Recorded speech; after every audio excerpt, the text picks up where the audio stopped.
Un chiot mourant enlace son jeune maître avant d'être endormi pour toujours. Tout le monde croit assister à un adieu déchirant. Mais ce dernier câlin n'était pas un au revoir, c'était un avertissement. Juste avant l'injection, le chiot grogne. Pas de peur, mais envers quelqu'un dans la pièce. C'est alors que la vétérinaire arrête tout et découvre quelque chose qui ne devrait pas être là. Qu'a-t-on fait à ce chiot? Pourquoi quelqu'un tient-il tant à le voir disparaître? Et quel sombre secret se cache derrière ce qui devait être le pire jour de la vie d'un garçon? Et si ce chien n'était pas mourant du tout, mais que quelqu'un voulait simplement le réduire au silence? Votre présence ici est un rappel. Les gestes silencieux d'amour et de compassion comptent toujours. Laissez un petit j'aime et partagez vos impressions dans les commentaires en précisant la ville d'où vous nous regardez.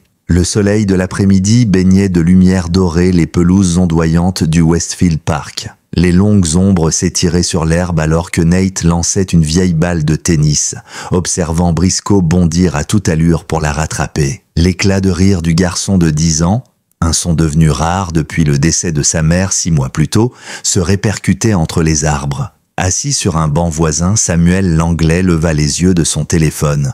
Un mince sourire adoucissant ses traits marqués par la fatigue et le chagrin. « Bravo Briscoe !» appela Nate alors que le jeune berger allemand ramenait la balle, son pelage noir et sable brillant sous le soleil. La queue du chiot fouettait l'air à toute vitesse tandis qu'il déposait la balle baveuse aux pieds du garçon, prêt pour un nouveau lancer. Samuel observait la scène avec un mélange d'émotions. Adopter ce chien avait été une tentative désespérée pour aider son fils à traverser son deuil. Contre toute attente, ce chiot débordant d'énergie avait réussi là où tout le reste avait échoué. Là où il n'y avait plus que silence, Briscoe avait ramené des rires. Là où s'installait l'isolement, il avait recréé du lien. « Regarde ça, papa !» lança Nat, s'apprêtant à relancer la balle. Samuel hocha la tête, reconnaissant de voir à nouveau briller dans les yeux noisettes de son fils cette étincelle de joie, à la place de l'ombre que la perte y avait laissée. Soudain, Briscoe s'immobilisa en pleine course. Ses oreilles se dressèrent, son museau frémissant, son corps se raidissant tout entier. Un grondement grave monta de sa poitrine, un son que Samuel n'avait jamais entendu chez ce chiot habituellement si doux. « Briscoe ?» La voix de Nate tremblait et la balle glissa de sa main. Le regard du chien restait fixé sur quelque chose de l'autre côté du parc. Samuel suivit cette ligne invisible et aperçut un homme en veste sombre qui marchait sur le sentier. Rien, à première vue, ne semblait particulier chez lui.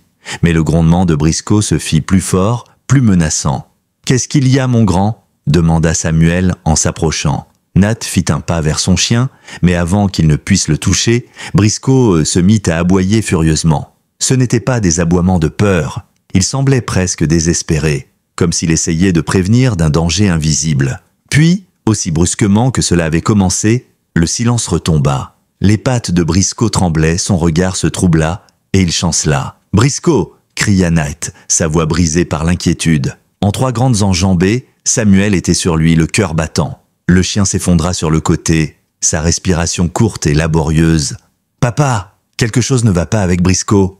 Les yeux du chiot étaient vitreux, et sa fourrure brûlait sous les mains de Samuel. « On doit l'emmener chez le vétérinaire tout de suite. » Nate pleurait, secoué de sanglots, tandis que son père soulevait le corps lourd mais affaibli de Briscoe.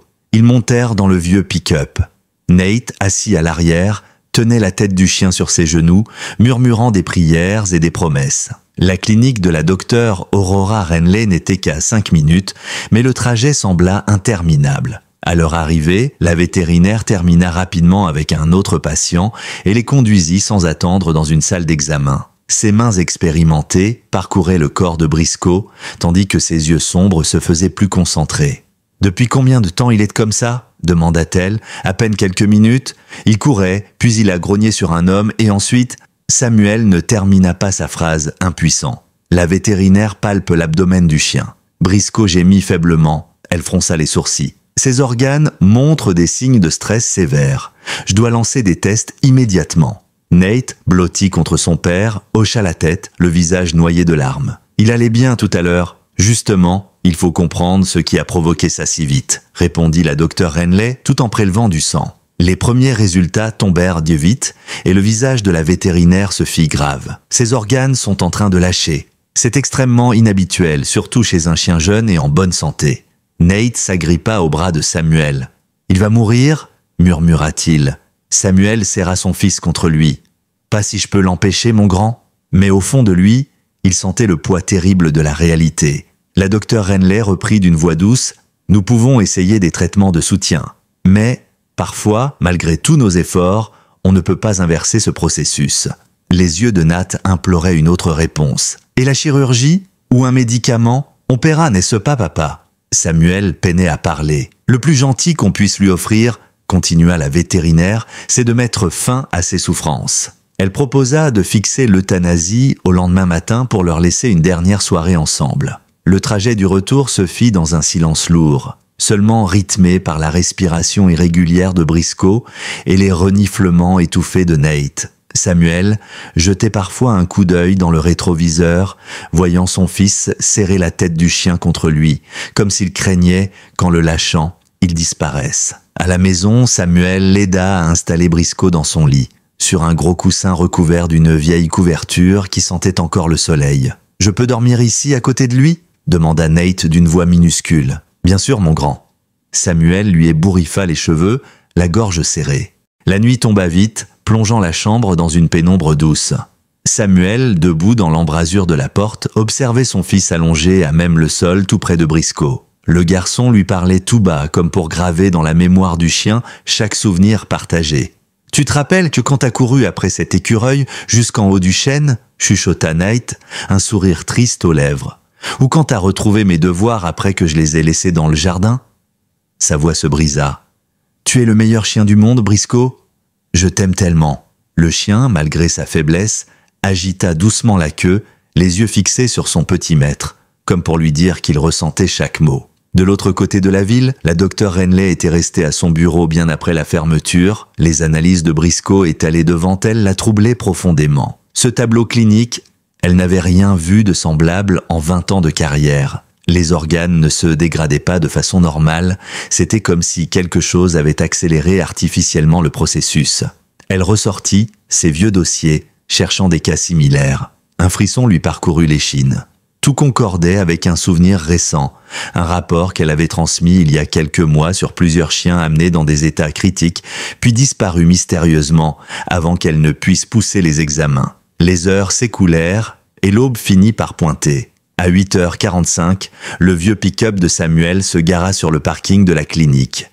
Nate, assis à l'arrière, gardait la tête de Briscoe sur ses genoux. Ses yeux étaient gonflés d'avoir pleuré toute la nuit. « C'est l'heure, fiston », murmura Samuel en ouvrant la portière. Nate ne bougea pas. « Juste 5 minutes de plus, papa, s'il te plaît. » Samuel regarda sa montre, le cœur serré. « On ne peut pas faire attendre la docteure. » Lentement, ils aidèrent Briscoe à marcher jusqu'à l'intérieur. Chaque pas semblait peser une tonne. La salle d'examen était prête. La docteure Renley, en blouse blanche impeccable, les accueillit d'une voix douce. « Comment s'est-il comporté cette nuit ? Il est resté éveillé avec moi tout le temps. Comme s'il ne voulait pas dormir, répondit Nate, sa voix à peine audible. La vétérinaire hocha la tête et commença à préparer ses instruments. La vue de la seringue fit tressaillir Nate, qui s'agenouilla aussitôt pour entourer le cou de Briscoe de ses bras. « Je vais vous laisser un moment, » dit la vétérinaire reculant. Son assistante s'approche pour aider à placer le chien sur la table, mais à peine eut-elle tendu la main que tout changea. Un grondement profond monta du poitrail de Briscoe.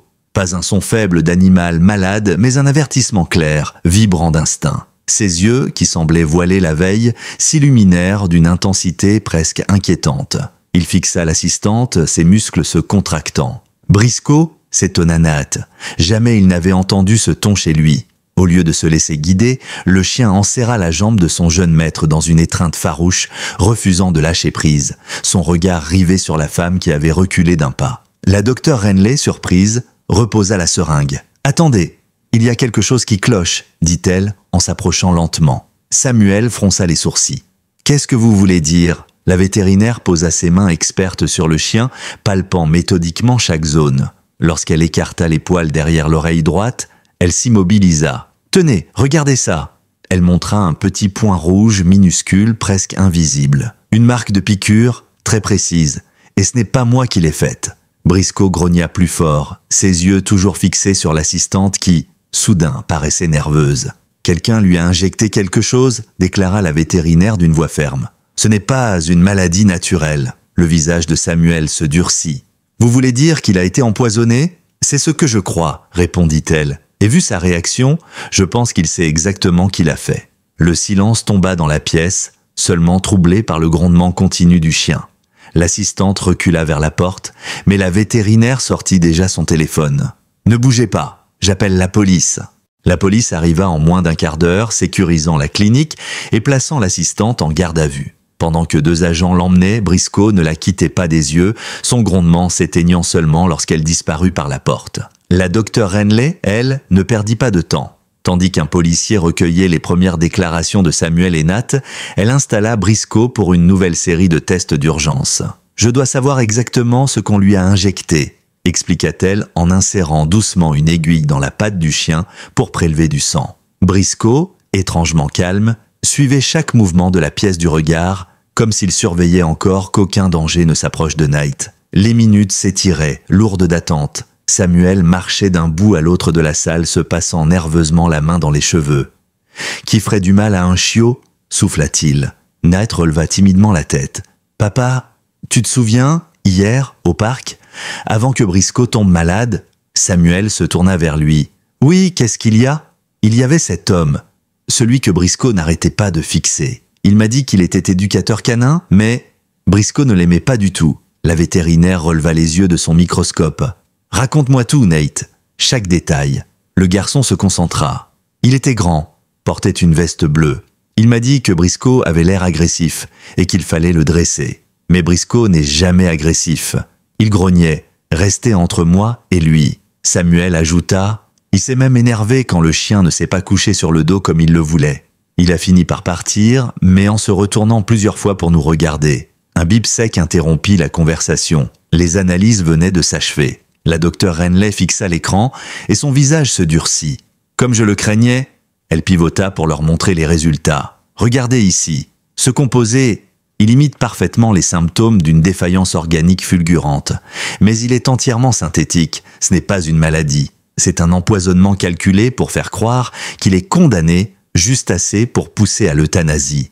Samuel blêmit. « Mais pourquoi ? Parce que quelqu'un voulait le faire disparaître sans attirer l'attention, répondit-elle. Ses mains glissèrent dans un tiroir pour en sortir un épais dossier rempli de photos de chiens et de rapports. Il y a 3 mois, j'ai signalé à la police plusieurs cas étranges, des chiens jeunes, en parfaite santé, qui présentaient soudainement des symptômes similaires, et tous ont disparu avant que je ne puisse approfondir les analyses. Elle aligna sur la table les clichés, un labrador, un pitbull, un malinois. Tous avec ce même regard triste, cette faiblesse artificielle dans leur posture. J'étais persuadé qu'ils étaient pris pour des raisons précises, mais je n'avais pas de preuves solides, jusqu'à aujourd'hui. Nate resserra son étreinte autour du cou de Briscoe. Mais pourquoi vouloir leur faire du mal? La vétérinaire prit une inspiration lente. Parce que dans certains milieux, on utilise les chiens pour des combats illégaux, et un chien qui refuse de se battre devient une perte sèche. Alors, pour éviter les risques, on les fait disparaître. La voix de Nate se brisa. « Mais Briscoe n'est pas comme ça. Il était gentil. » « Justement, » répondit-elle avec gravité. « C'est sûrement pour ça qu'il était visé. » Elle prépara une seringue remplie d'un liquide clair. « Ça, c'est l'antidote. Il devrait commencer à aller mieux d'ici quelques heures. » Samuel la regarda injecter le remède, les mains crispées. « Et maintenant ?»« Maintenant, dit-elle avec une détermination froide. On rassemble toutes les preuves possibles.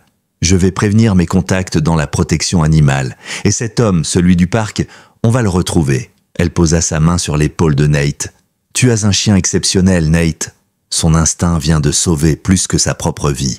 Quelques heures plus tard, le ciel s'assombrissait lorsque Samuel, Nat et Briscoe, plus alertes, revinrent sur les lieux du parc. « C'était ici, » dit Nat en désignant un coin près des jeux d'enfants. Le parc était presque désert. Une joggeuse passa et Samuel décida de tenter sa chance. « Excusez-moi, vous avez déjà vu un homme grand, veste bleue, qui dit être éducateur ?» La femme ralentit, fronça les sourcils. « Blond, toujours habillé comme s'il sortait d'une salle de sport chic ? Oui, on dit qu'il s'appelle Spencer Dalton.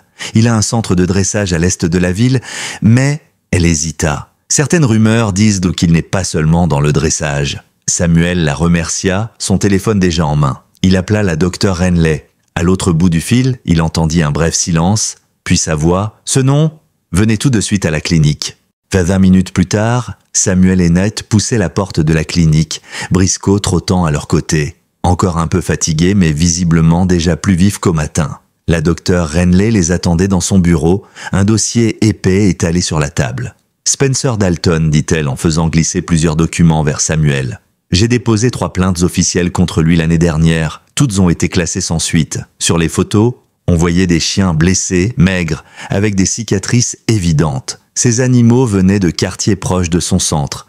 Les signes d'abus étaient là, mais il avait toujours une explication. Chute, bagarre au parc, accident domestique. Rien d'assez concret pour le faire tomber. Nate, crispé, caressait machinalement la tête de Briscoe. Mais pourquoi il s'en prendrait à lui? La vétérinaire hésita, cherchant les mots. Il existe des réseaux qui volent ou achètent des chiens pour les entraîner à se battre. Les plus résistants deviennent des champions, les autres disparaissent. Samuel fronça les sourcils. Et vous pensez que Briscoe... Quand je l'ai examiné la première fois, j'ai remarqué sa morphologie, sa force naturelle. Il correspond au profil recherché. Je pense qu'il a été volé très jeune, peut-être même issu d'une portée destinée à ça.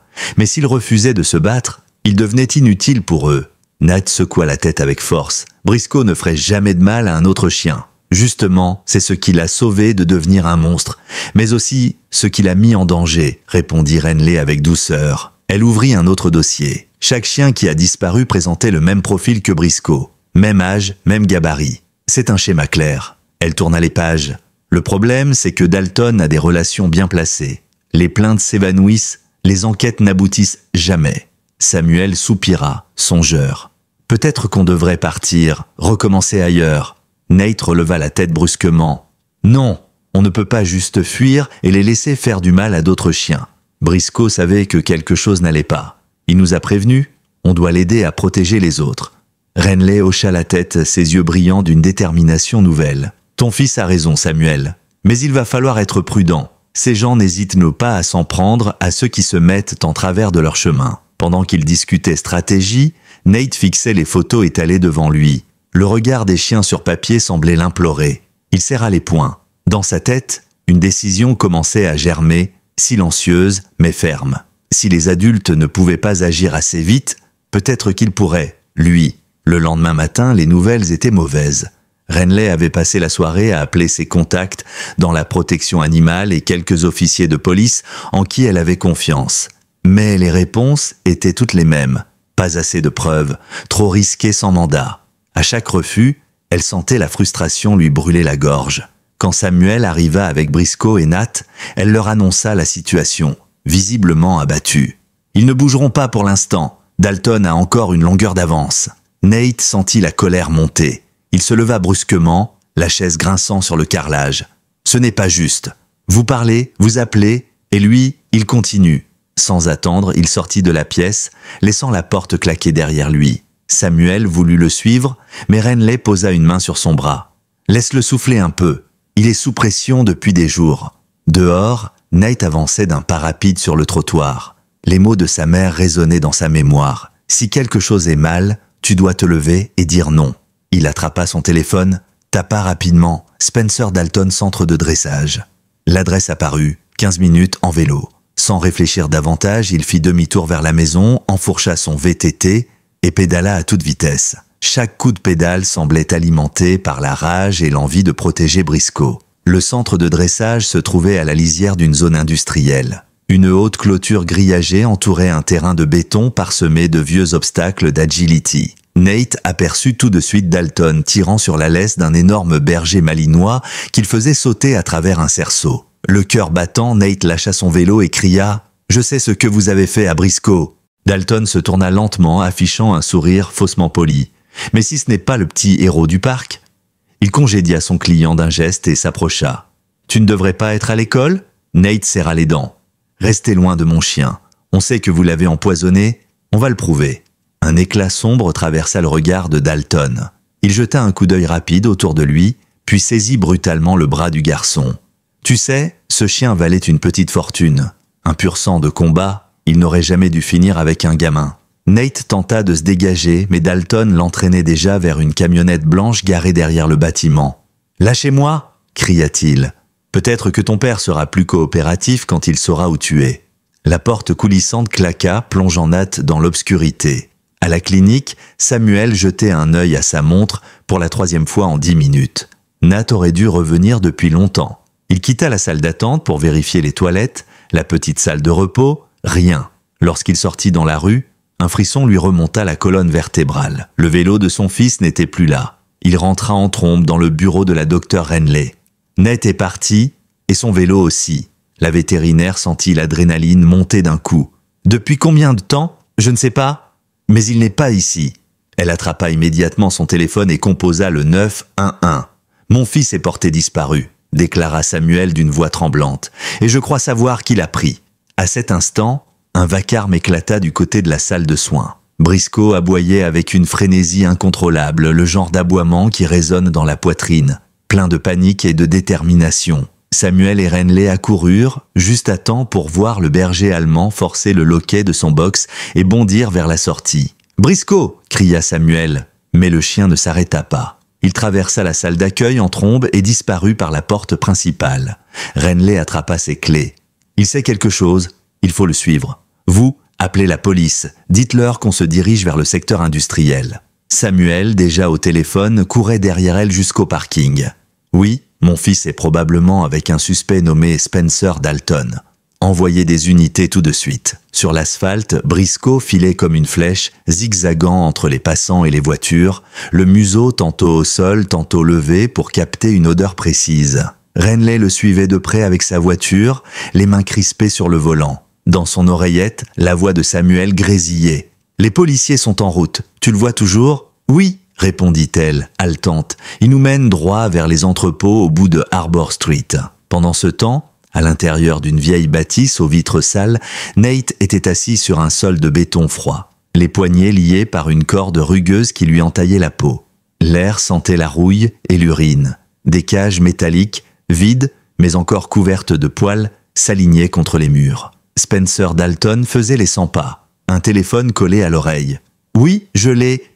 Son père aura un choix à faire, le gamin ou le chien. » Nate essaya de se montrer courageux. « Pourquoi vous voulez tant Briscoe ?»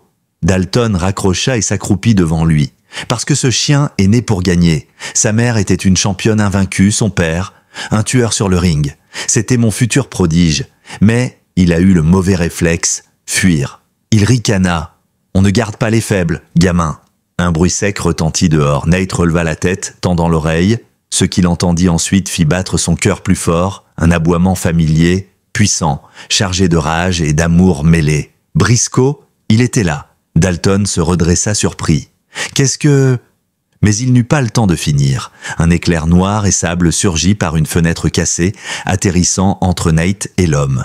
Briscoe, les crocs découverts, fixait Dalton avec une intensité presque humaine. Le silence tomba dans l'entrepôt, seulement rompu par le grondement continu de Briscoe. Dalton recula d'un pas, cherchant instinctivement quelque chose derrière lui. « Sale cabot !» grogna-t-il.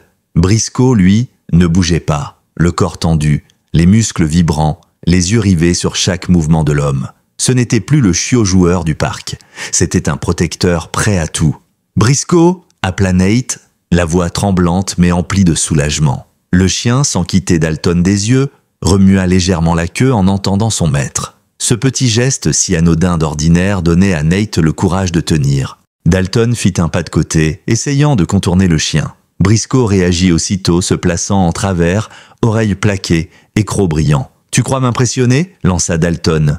Il sortit alors un bâton télescopique de la poche intérieure de sa veste. L'arme se déploya dans un claquement métallique sec. « J'aurais dû t'achever dès le début. » En un éclair, Dalton leva le bras pour frapper. Briscoe bondit en avant, saisissant l'avant-bras de l'homme entre ses mâchoires puissantes.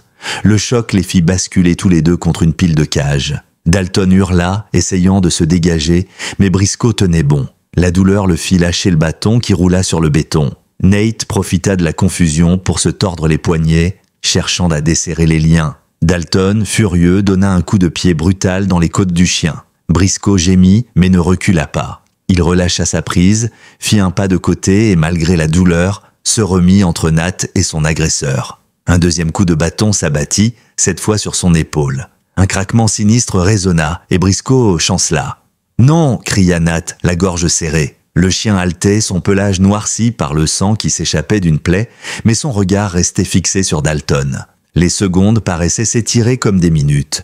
Nate, sentant la corde céder, tira d'un coup sec. Les liens tombèrent, laissant ses poignets rouges et douloureux.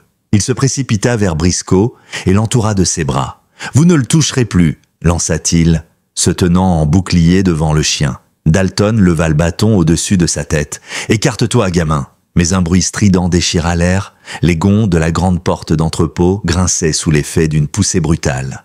La porte vola littéralement en arrière et une dizaine de policiers armés envahirent la pièce.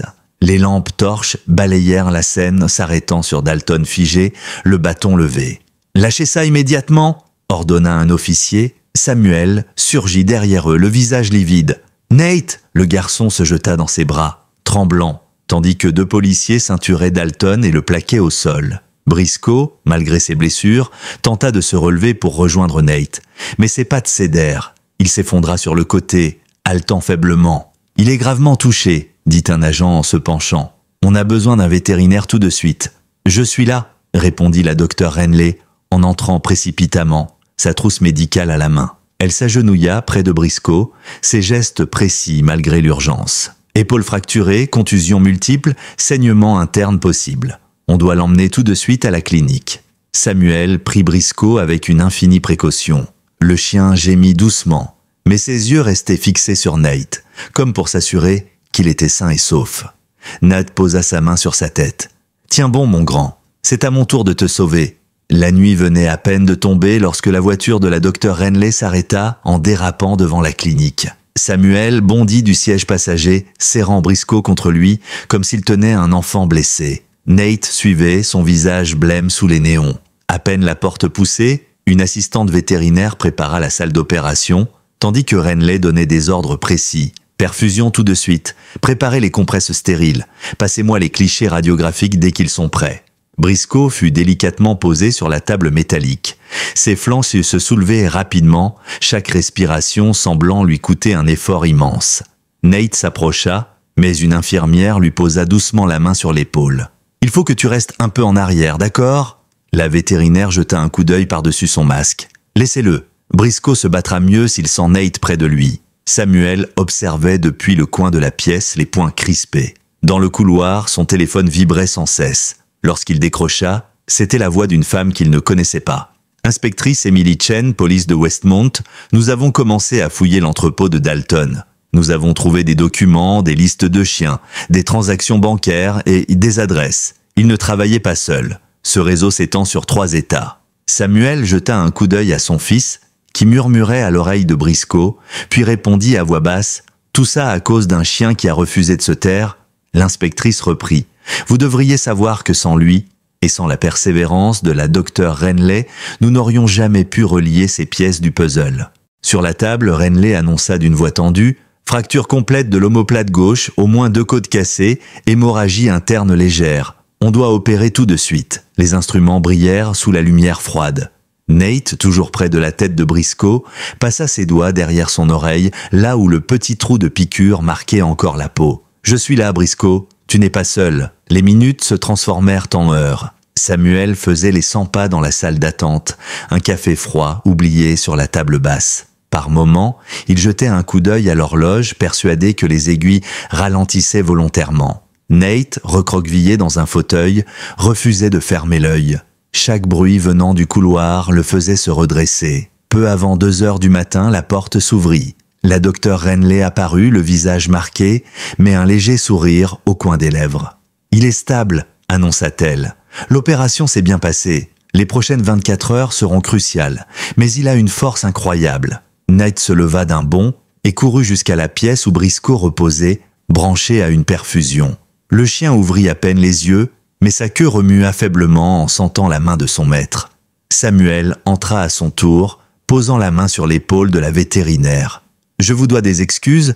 Quand vous avez arrêté l'euthanasie, je pensais que vous ne faisiez que retarder l'inévitable. Mais vous aviez raison. » Renley secoua la tête. « Non, c'est Briscoe qui avait raison. Moi, je l'ai juste écouté. » Dans le bureau voisin, l'inspectrice Chen compilait les preuves. Les photos d'autres chiens s'alignaient sur l'écran, reliées par des flèches rouges à des noms et des adresses. Chaque image était un rappel glaçant. Briscoe n'était pas le seul. Mais pour la première fois depuis longtemps, il y avait une chance réelle de mettre fin à tout ça. Le matin apporta avec lui une lumière pâle filtrant à travers les stores de la salle de soins. Nat s'était endormi, la tête appuyée sur le bord du lit de Briscoe, sa main toujours posée sur le flanc du chien. Samuel, assis dans un fauteuil, avait passé la nuit à surveiller les signes vitaux sur le moniteur. Les chiffres étaient stables, preuve que Briscoe se battait encore. La docteure Henley entra doucement, un gobelet de café dans une main. Elle s'arrêta en voyant Nat et sourit légèrement. « Il n'a pas bougé de là depuis que je l'ai autorisé à rester », dit-elle à Samuel. Celui-ci hocha la tête. C'est comme s'il croyait que si Briscoe le sentait s'éloigner, il arrêterait de lutter. Henley s'approcha pour examiner la plaie de l'épaule. Pas de signe d'infection. Les sutures y tiennent bien. Il va garder une légère raideur, mais avec du temps et de la rééducation, il pourra à nouveau courir. Alors qu'elle notait ses observations, la porte s'ouvrit brusquement. L'inspectrice Chen entra, un dossier sous le bras. Ses yeux trahissaient une fatigue semblable à celle de Samuel. « On a du nouveau ?» Elle posa une pile de documents sur le bureau de Henley. Spencer Dalton a été inculpé de cruauté animale, organisation de combats illégaux, enlèvement et mise en danger d'un mineur. Mais ce n'est que la partie émergée. Henley feuilleta les feuilles, son regard se durcissant. Des transactions bancaires internationales, des transferts vers des comptes offshore. Chen hocha la tête. On parle de centaines de milliers de dollars générés par ce réseau. Les adresses retrouvées dans l'entrepôt ont permis de faire 3 autres arrestations dans la nuit. 2 éleveurs et un transporteur impliqué dans le trafic. Samuel croisa les bras. Et les chiens? Ils ont été saisis et placés dans des refuges sécurisés. La plupart sont blessés et traumatisés, mais en vie. La voix de Chen se radoucit en posant les yeux sur Briscoe. Ce qu'il a fait, en refusant de se soumettre et en protégeant Nate, a mis en lumière toute l'opération. Nate, réveillé par les voix, releva la tête. « Et il ne pourra plus jamais revenir nous chercher, pas vrai ?» Chen répondit avec assurance. Dalton restera en détention préventive jusqu'au procès. Et vu la quantité de preuves qu'on a, il ne reverra pas la liberté avant longtemps. Henley posa une main rassurante sur l'épaule de Nate. « Tu entends ça ? Plus personne ne pourra faire de mal à Briscoe. » Le garçon se pencha pour embrasser doucement la tête de son chien. Briscoe remua la queue, un soupir presque apaisé quittant ses poumons. Samuel observa la scène, un mélange de soulagement et de fierté au fond du regard. Il se souvenait encore de l'état de sa maison après la mort de sa femme, silencieuse, étouffante, comme figée dans le chagrin. Aujourd'hui, ce chien, rescapé d'un monde cruel, avait redonné à son fils non seulement un ami, mais aussi un but. Chen reprit. « Le procès risque d'attirer l'attention. Il faudra peut-être témoigner. Vous êtes prêt à ça ?» Nat répondit avant même que son père puisse parler. « Oui, Briscoe s'est battu pour moi. Maintenant, c'est à mon tour de me battre pour lui. » Les jours suivants se déroulèrent dans une routine à la fois rassurante et tendue. Chaque matin, Nate venait à la clinique avant l'école pour voir Briscoe. Il s'asseyait près de son lit, lui racontait sa journée à l'avance, comme s'il avait peur que le chien s'ennuie. Chaque après-midi, il revenait, un sourire prudent aux lèvres, guettant le moindre signe d'amélioration. Et il y en avait. Briscoe mangeait à nouveau, son regard retrouvait de la vivacité, et il tentait parfois de se lever seul, malgré l'épaule encore bandée. La docteure Henley supervisait la rééducation avec un sérieux militaire. « Dis pas un de plus !» ordonnait-elle lorsqu'il commençait à vouloir explorer la salle. Samuel, lui, notait chaque progrès sur un petit carnet, fréquence cardiaque, appétit, mouvement. Il ne voulait rien laisser au hasard. Pendant ce temps, l'inspectrice Chen construisait son dossier. Les preuves amassées formaient un réseau complexe reliant Dalton à d'autres figures du milieu. Les témoignages commençaient à affluer, certains d'anciens clients de son centre, d'autres d'employés effrayés, mais enfin prêts à parler. « Votre affaire est solide », déclara-t-elle un soir en quittant la clinique. « Mais il faudra que Nate témoigne pour l'enlèvement, et que vous soyez prêt à revivre tout ça au tribunal. » Nate hocha la tête. « J'ai pas peur. » Mais Samuel, en l'écoutant, sentit une pointe d'inquiétude. Les ennemis de Dalton n'étaient peut-être pas tous derrière les barreaux. Le réseau était vaste, et même affaibli, il restait dangereux. Cette crainte se confirma un matin 2 semaines plus tard. Samuel venait de garer la voiture devant la clinique quand il remarqua une enveloppe coincée sous l'essuie-glace. Pas de timbre, pas d'adresse, juste son nom écrit au marqueur noir. À l'intérieur, une photo imprimée sur du papier ordinaire. Nat et Briscoe assis sur le perron de la maison, prise à travers des buissons. En bas, quelques mots griffonnés, ce n'est pas fini. Samuel sentit la colère lui nouer la gorge. Il entra dans la clinique en claquant presque la porte, l'enveloppe à la main. Renly pâlit en voyant la photo. « Quelqu'un vous surveille !» Chen, prévenue aussitôt, arriva en moins d'une heure. Elle observe le cliché, le front plissé. Ça pourrait être une tentative d'intimidation de la part d'un complice.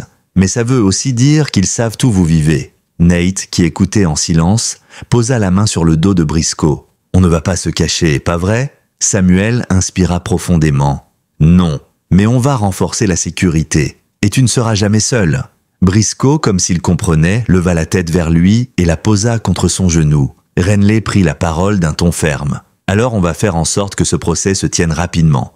Plus vite cette histoire sera bouclée, plus vite on pourra tourner la page. » Mais dans ses yeux brillait cette inquiétude sourde que Samuel connaissait trop bien. Celle de savoir que même quand on croit avoir gagné, le danger peut rôder juste derrière la porte. La semaine suivante, le centre communautaire de Westmont prêta sa salle principale pour préparer les témoignages. L'inspectrice Chen avait installé une petite table, 2 chaises et un micro, reproduisant la disposition d'un tribunal. Nate, assis bien droit, fixait la pièce vide devant lui. « Ce sera comme ça au procès », expliqua Chen. « Des avocats, un juge et beaucoup de regards braqués sur toi. Mais ce que tu diras, ce sont les faits. Personne ne pourra te contredire sur ce que tu as vécu. » Nat inspira profondément. « Je dirai comment Briscoe m'a protégé. Comment il a refusé de se soumettre à Dalton, même blessé. » Chen hocha la tête. « Et n'oublie pas que ton courage ce jour-là a aussi sauvé Briscoe. » Samuel, assis en retrait, observait son fils. Le voir parler avec une telle assurance lui rappelait la force de caractère de sa défunte épouse. Le soir même, la ville organisa une cérémonie au parc central. Sur une estrade décorée de guirlandes lumineuses, le maire remit à la docteure Renly un certificat officiel.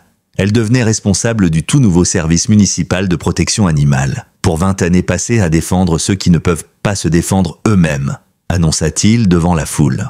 Des applaudissements éclatèrent, et Renly, légèrement gêné par toute cette attention, sourit en tenant le document.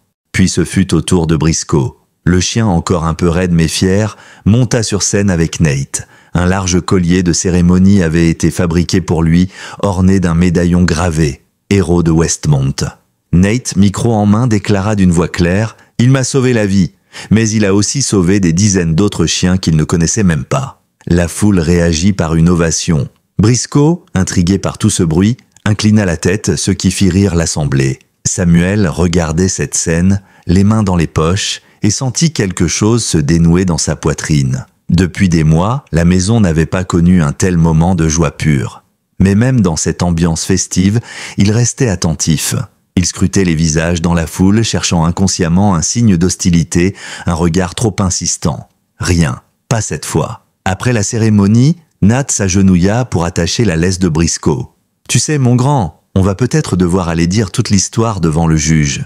Mais je sais que tu seras avec moi même si tu ne peux pas parler. » Briscoe posa sa tête contre son épaule comme pour lui répondre. Renly, en les regardant, pensa à voix basse « Ce lien-là, il n'y a pas de dressage qui puisse l'enseigner. » Sur le chemin du retour, le collier de Briscoe cliquetait doucement à chaque pas.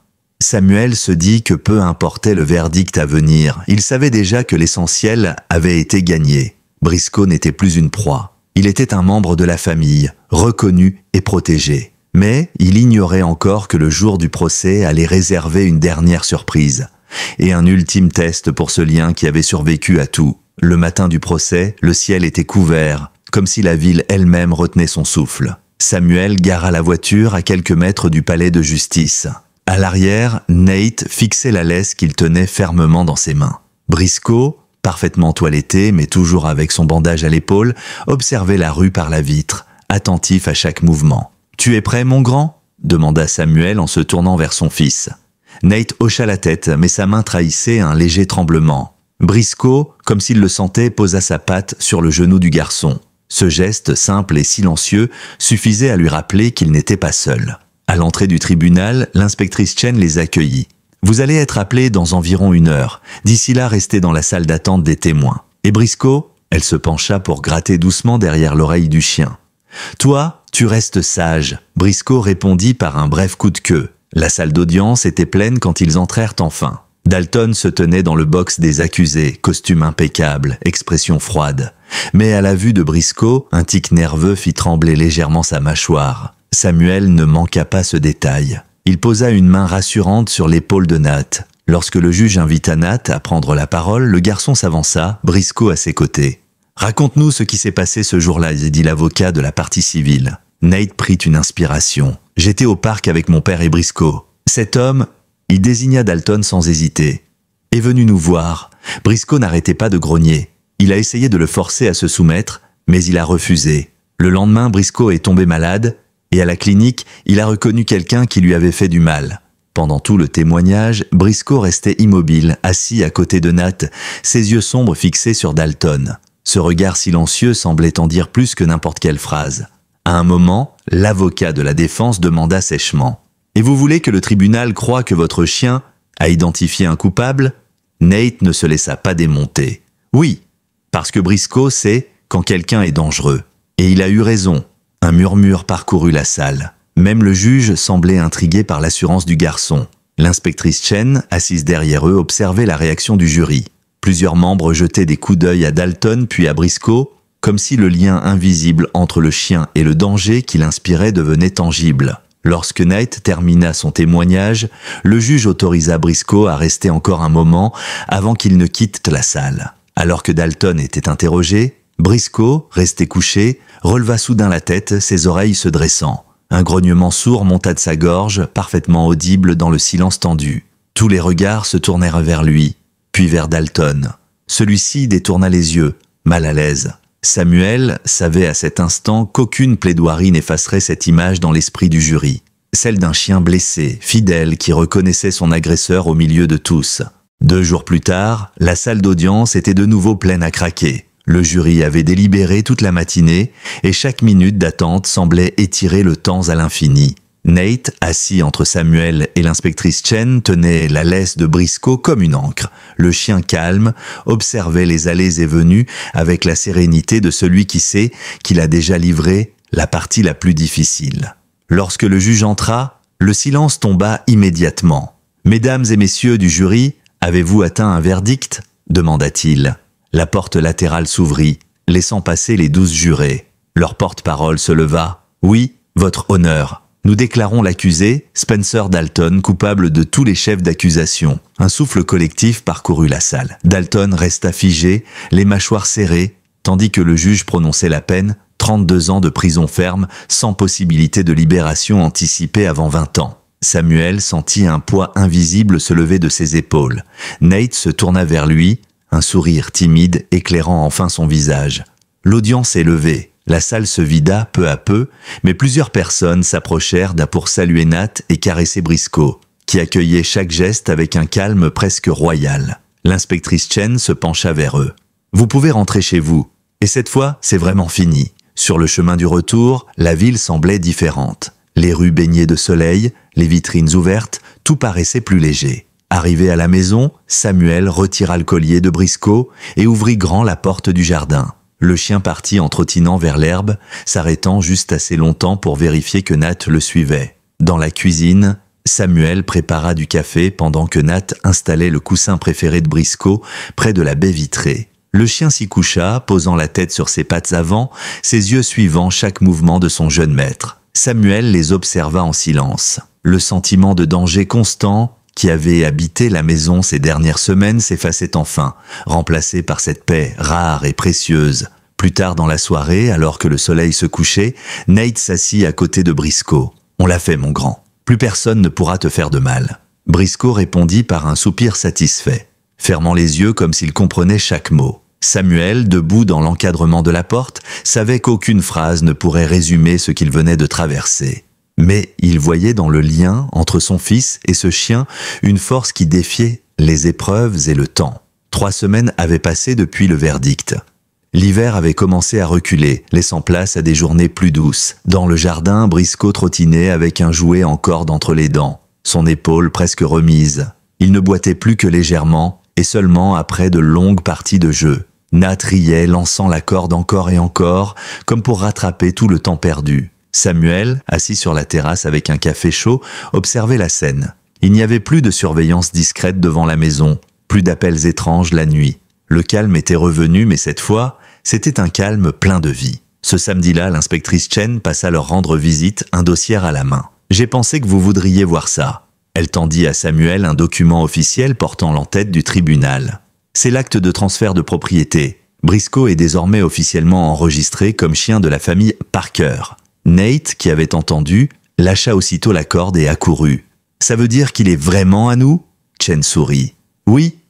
Plus de paperasse, plus de risque qu'on vous le retire. Il est à vous pour toujours. » Nat se jeta dans les bras de Briscoe, l'enlaçant comme s'il craignait qu'on lui échappe à nouveau. Le chien, ravi de cette soudaine étreinte, répondit par une longue série de coups de langue sur le visage du garçon, déclenchant un éclat de rire contagieux. Renly arriva un peu plus tard avec un petit paquet. C'est un cadeau pour marquer l'occasion.